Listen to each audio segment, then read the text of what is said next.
The sun was a hammer, and the desert its anvil. Every rock shimmered, every breath burned.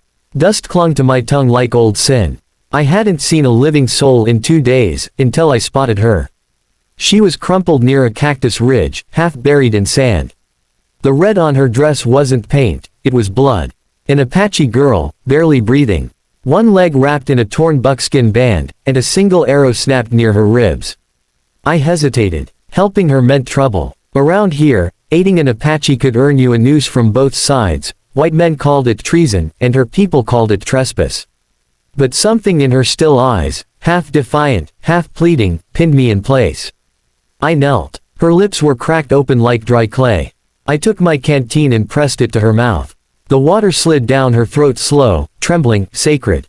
When she could speak, it came out in a whisper rougher than gravel. You give water, you bind. I frowned. What? She touched her chest, then mine. You save Apache woman with water. She paused, eyes steady as a hawk's. You her husband now. Before I could answer, she fainted. The desert wind hissed around us like it understood the words better than I did. I looked down at her face, painted with war ash, yet soft as a prayer, and knew I'd just crossed a line no man could uncross. The night had teeth. It bit through my shirt, sank into my bones, and whispered warnings through the dark. The small fire I'd built flickered low, throwing long shadows over the canyon walls. Tayrana lay beside it, her breathing shallow, her face calm in a way that didn't belong to the wounded. I thought she'd slipped into sleep again, but her eyes opened just as I leaned forward to check the bandage. They are coming, she said softly, her voice as certain as the wind. My people. A chill crawled down my spine. I looked toward the horizon, nothing but dark rock and silence. How can you know? I asked. She pointed to the fire, where the smoke twisted upward like a ghost. They follow the spirit's breath. Smoke calls them. I cursed under my breath and stood, checking the rifle leaning against the rock. My horse whickered quietly, picking up my unease. Tayrana didn't move, didn't seem afraid.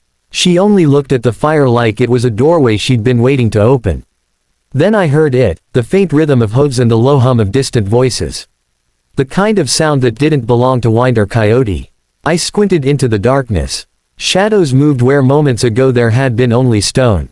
A line of riders approached, silent as death. The Apache warriors surrounded the camp in seconds.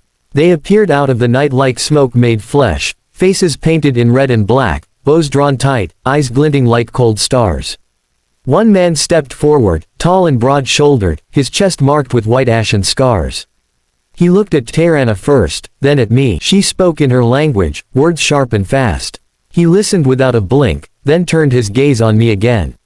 The air was so tense I could hear the fire crackle and the horse breathing behind me. Finally, he spoke in broken English. You touch her. I hesitated, unsure what he meant. I helped her. Gave her water. She was dying. His eyes hardened. The other warriors murmured something that sounded like a warning. Tayrana lifted her hand, pointing to the canteen tied at my belt. He gave me life, she said. He is my husband now. The words hung in the air like a bullet that hadn't yet found its mark. The tall warrior's face didn't change, but the circle around us tightened. The sound of drawn bowstrings filled the silence. I didn't mean, I started, but Tayrana interrupted, speaking to her people in rapid Apache. Her tone wasn't pleading, it was commanding. Whatever she said made several of the men lower their weapons. The tall one turned his head and gave an order. From the shadows stepped an old man, thin but steady, wrapped in deerskin robes. His hair was white, his face carved deep with age, and his eyes, those eyes saw too much. The old man walked closer until he stood between us and the fire. He looked at me for a long, painful moment. You give her water? He asked quietly. Yes, I said, my voice rough. She was dying. I didn't know your laws. His gaze drifted to the girl. She nodded once, proud even in weakness. He gave life, she said. He cannot take it back. The old man's expression didn't soften. In our way, water is not just water. It is the river between death and life. You cross it together, you are one. You drink, you bind. I shook my head slowly. I didn't know. I was just trying to save her. He raised a wrinkled hand. The desert knows what you meant. The spirits do not care what you know. The tribe began to move, forming a circle around us. Women appeared, carrying bowls of burning sage and feathers. Drums began, low and deep, echoing through the canyon. My heart pounded to match their rhythm. Tayrana's eyes never left mine. "You gave me water," she whispered. "Now you must face the fire. If the spirits accept you, you live. If not," she didn't finish. She didn't have to. Two warriors stepped forward, taking my rifle and the knife at my belt. They led me toward the center of the circle, where the fire burned higher now, its flames licking at the sky. The old man began chanting, his voice rising and falling like wind through old bones. Smoke filled the air, thick, sweet, and heavy. Tayrana stood, supported by another woman, her wound bound tight. She walked toward me, her steps slow but sure. Her eyes shone in the firelight, not with fear but with something deeper, duty, maybe even sorrow. The old man handed me a small bowl carved from stone, filled with water. "Drink," he said. "If your heart is true, it will cool you. If not, it will burn." My throat was dry as sand. I took the bowl and raised it to my lips. The water touched my tongue like cold fire, burning straight down my chest. I coughed and nearly dropped it, but forced myself to swallow. The taste was metallic, bitter, like the desert itself had been ground into dust and mixed with my fate. When I looked up, the old man was watching. His expression didn't change, but he nodded once. The drums quickened. The circle of warriors began to chant, voices low and steady, each beat pulling me deeper into something I couldn't understand. Tayrana reached out her hand. "You are part of me now," she said. "Your life belongs to my tribe. You must walk our way." I hesitated. "And if I don't?" The old man's gaze turned sharp as flint. "Then you will not walk again." I looked at Tayrana, her face illuminated by the fire, fierce and fragile all at once, and something inside me broke. Maybe it was fear, maybe something older. I took her hand. The crowd roared approval, a sound that echoed off the canyon walls and into the night.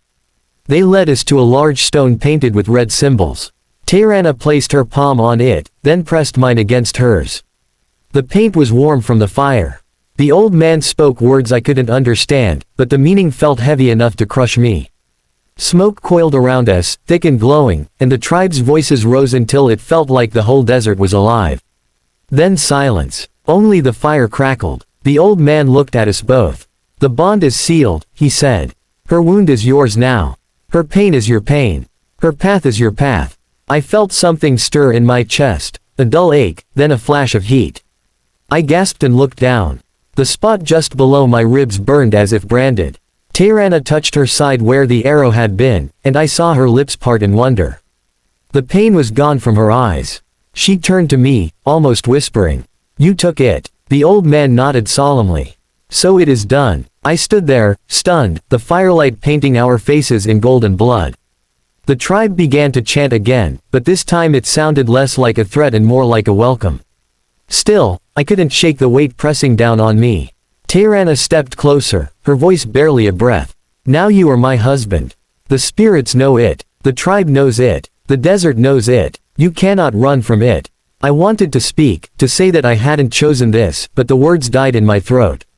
Her eyes held me, calm, deep, endless as the night around us. The drums faded. The fire sank low. The old man turned away, leaving us alone in the circle of smoke. Tayrana reached for my hand again. "Come," she said. "You will stay with me until the dawn." And as she led me into the darkness beyond the firelight, the desert wind rose again, carrying with it a whisper that sounded like laughter, or maybe warning. Somewhere in the distance, a coyote howled, and I realized the sound no longer felt lonely. It sounded like the beginning of something I could never undo.